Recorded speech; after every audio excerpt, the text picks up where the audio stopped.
उदयपुर नाम के राज्य में राजा वीरसेन राज्य करता था। वीरसेन बहुत ही साहसी किस्म का राजा था। उसे एक राजकन्या थी जिसका नाम था हेमलता। राजकन्या दिखने में बहुत ही सुंदर थी, मगर उसका स्वभाव बहुत जिद्दी था। वो मन में जो ठानती वो पूरा होने तक वो चुप नहीं बैठती थी। एक दिन हेमलता को पता चलता है कि उदयपुर राज्य के दक्षिण दिशा की ओर एक बहुत ही सुंदर बाग है जो कि बहुत कल्पकता से बनाई हुई है। हेमलता अपने पिता के पास जाती है और बहुत प्यार से उन्हें पूछती है, पिताजी, मुझे आज एक सुंदर बाग के बारे में पता चला है जो दक्षिण दिशा के पहाड़ी पर है। मुझे वो बाग देखनी है। राजकुमारी, आप वहाँ नहीं जा सकती और मैं आपको वहाँ जाने की अनुमति नहीं दे सकता। मगर क्या हुआ पिताजी? आप मुझे वहाँ जाने से मना क्यों कर रहे हैं? राजकुमारी, वो पहाड़ भूतों से भरा हुआ है। मैं आपके लिए वैसी ही बाग हमारे राजमहल में बनवा दूंगा। आप जैसी चाहे वैसी बनाएंगे, मगर मैं आपको वहाँ जाने की अनुमति नहीं दे सकता। नहीं पिताजी, मुझे वही पहाड़ की बाग देखनी है। राजकुमारी की जिद देखकर राजा भी कुछ न कर सके और राजकुमारी को जाने की इजाजत दे दी। राजकुमारी, आप उस पहाड़ी पर जाओगी, मगर शाम होने से पहले आपको उस पहाड़ी से नीचे उतरना है। वहाँ पहाड़ी पर भूत रहते हैं। आपको वहाँ पर किसी भी चीज को हाथ नहीं लगाना है। अगर आप शाम होने से पूर्व उस पहाड़ी से नहीं उतरी तो अनर्थ हो जाएगा। आपको ये बात ध्यान में रखनी है। हाँ पिताजी, मैं आपकी बात ध्यान में रखूंगी। शाम होने से पहले ही पहाड़ी से नीचे उतरूंगी। ठीक है। सैनिकों, मांत्रिक को बुलाया जाए। महाराज, आपने बुलाया? मैं आपकी क्या सेवा कर सकता हूँ? आओ मांत्रिक। राजकुमारी भूतों वाली पहाड़ी पर जाना चाहती है। आप उसे उसके संरक्षण के लिए कुछ दीजिए। हाँ महाराज, अवश्य। ऐसा कह के मांत्रिक हाथ में काला धागा लेके कुछ मंत्र बोलता है और वो धागा राजकुमारी के गले में बांधने के लिए देता है। जब तक ये धागा राजकुमारी के गले में है तब तक भूत उसका बाल भी बांका नहीं कर सकते। धन्यवाद मांत्रिक जी। राजकुमारी अब बहुत ही उत्सुक होती है। वो रात को ही पहाड़ी पर जाने की तैयारी कर लेती है। सुबह जल्दी उठकर वो निकलती है। सफर बहुत लंबा होने के कारण उसे 3 से 4 घंटे लगते हैं। राजकुमारी अब पहाड़ के पास पहुंचती है। अपना घोड़ा नीचे पेड़ से बांधकर वो पहाड़ पर चढ़ने लगती है। पहाड़ के बीचों बीच आकर उसे दाई तरफ एक अद्भुत और सुंदरता से भरी बाग दिखाई देती है। राजकुमारी मंत्रमुग्ध होकर उस बाग को देखने लगती है। उसे वो बाग बहुत अच्छी लगती है। तभी जोर से हवा का झोंका आता है और वो नीचे गिर जाती है। उठ के देखती है तो उसके गले का काला धागा कहीं गिर जाता है। वो थोड़ी डर जाती है। अब वो आगे बढ़ती है तो उसे एक सफेद रंग का खरगोश दिखाई देता है जिसकी आंखें सुनहरे रंग की है। वो बहुत ही सुंदर था, इसलिए राजकुमारी ने उसे पकड़ा और गोद में उठा लिया। वो उसे हाथ से सहलाने लगी। क्यों रे शैतान, कहाँ भाग रहा था? अब पकड़ ही लिया ना। खरगोश से बात करते करते उसका समय पर ध्यान ही नहीं रहा। शाम होने को आई और उसे पहाड़ी से नीचे भी उतरना था। तभी उसके सामने एक लंबा चौड़ा भूत आके खड़ा हो गया। वो जोर जोर से गुर्राने लगा। हेमलता जोर से चिल्लाई और उसके हाथों में जो खरगोश था वो बड़े चूहे में बदल गया था। उसे देख के वो डर गई। उसने उस चूहे को फेंक दिया।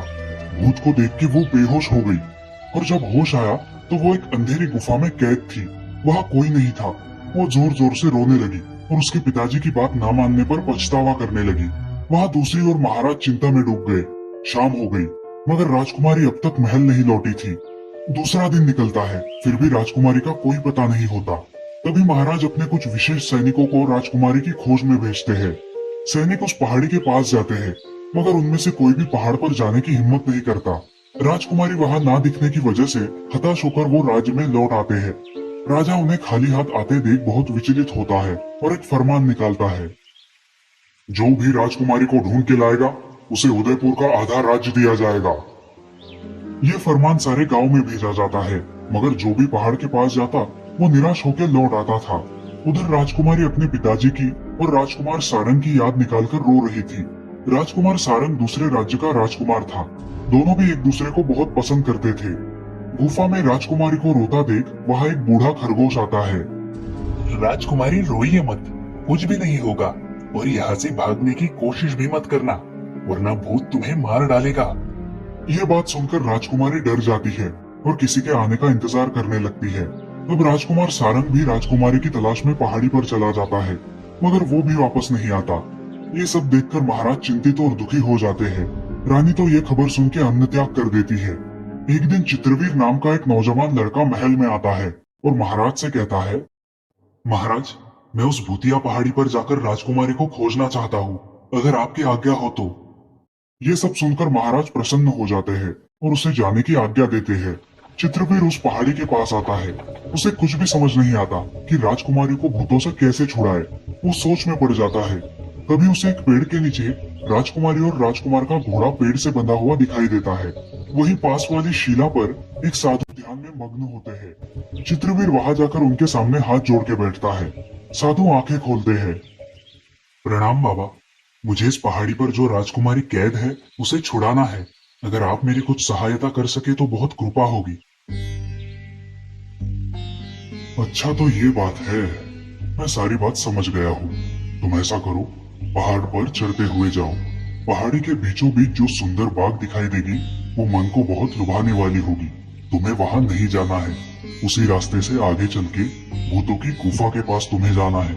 वहां जाते ही अपनी आंखों में ये लेंस डाल लेना। ये लगाने से तुम किसी को भी नहीं दिखाई दोगे। बाद में तुम राजकुमारी को अपने कंधे पर बिठा के गुफा के बाहर लेके आना। राजकुमारी को गुफा में ना पाकर भूत बाहर आके तुम्हारा पीछा करेंगे। तुम दोनों जोर से दौड़ना और अगर भूत ने पकड़ लिया तो राजकुमारी को नृत्य करने कहना। राजकुमारी का नृत्य देखकर भूत विचलित हो जाएंगे। तभी तुम ये राख उन पर फूंक देना, भूत भस्म हो जाएंगे। साधु ऐसा कह के उसे लेंस की डिब्बी देते हैं और बाद में मंत्र जाप कर एक भस्म की पुड़िया देते हैं। चित्रवीर साधु को प्रणाम करके पहाड़ पर चढ़ने निकलता है। पहाड़ के बीचों बीच की बाग बहुत मनोरंजक तथा नयन रम्य होती है। उसे वहां जाने की बहुत इच्छा होती है, मगर वो वहां नहीं जाता और आगे चलने लगता है। रुको चित्रवीर, मैं राजकुमार सारंग हूँ। कहाँ हो आप? मैं यहाँ हूँ, इस शिला में। यहाँ भूतों ने मुझे शिला बनाकर छोड़ दिया है। मैं भी राजकुमारी की तलाश में यहाँ आया था। ये सब सुनकर चित्रवीर डर जाता है, मगर हिम्मत जुटा के आगे बढ़ता है। आगे उसे भूतों की गुफा दिखाई देती है। उस गुफा के पास आते ही चित्रवीर अपनी आंखों में वो लेंस डाल लेता है और गुफा के अंदर प्रवेश करता है। उस गुफा के एक कमरे में राजकुमारी बैठी हुई दिखाई देती है। चित्रवीर उसके पास जाता है और राजकुमारी को सब बता देता है। राजकुमारी भी अब चित्रवीर के साथ जाने के लिए तैयार हो जाती है। राजकुमारी अब चित्रवीर के कंधे पर बैठ जाती है और वे दोनों गुफा से बाहर निकलते हैं। भूतों को इसकी भनक लग जाती है और राजकुमारी गुफा में नहीं है ये देख भूत बाहर निकलकर चित्रवीर और राजकुमारी का पीछा करने लगते हैं। राजकुमारी और चित्रवीर अब जोर जोर से भागने लगते हैं। तभी भूत उनके सामने खड़े हो जाते हैं। उनके हाथों में बड़ी बड़ी तलवारें होती है। चित्रवीर सारंग की पड़ी हुई तलवार लेके भूतों से युद्ध करने लगता है। राजकुमारी, अब आप नृत्य कीजिए। राजकुमारी नृत्य करने लगती है और सभी भूत उसका नृत्य देखने में तल्लीन हो जाते हैं। चित्रवीर अपने पास की पुड़िया खोलकर उसमें से भस्म निकालता है और भूतों के ऊपर फूंकता है। भस्म फूंकते ही बहुत बड़ा धुआं निकलता है और वो सारे भूत गायब हो जाते हैं। अब राजकुमारी और चित्रवीर पहाड़ से नीचे उतरते हैं। शाबाश चित्रवीर, तुमने राजकुमारी को भूतों से छुड़वा लिया है। मुझे बहुत खुशी हुई है। चित्रवीर अपने पास का भस्म हाथों में लेकर उस शिला पर फूंकता है। तभी राजकुमार शिला से मुक्त हो जाता है।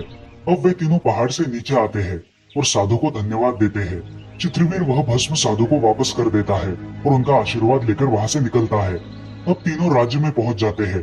सारे प्रजाजन और महाराज चित्रवीर से बहुत खुश है।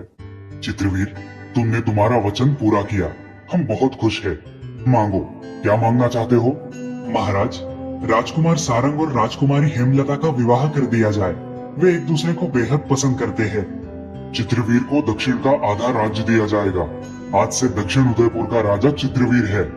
अब सारे प्रजाजन बहुत खुश हो जाते हैं और महाराज खुशी खुशी राजकुमारी का विवाह राजकुमार सारंग से कर देते हैं। इस कहानी से हमें ये सीख मिलती है कि हमें हमसे बड़ों की बातों को अनसुना नहीं करना चाहिए, वरना हम मुसीबत में फंस सकते हैं।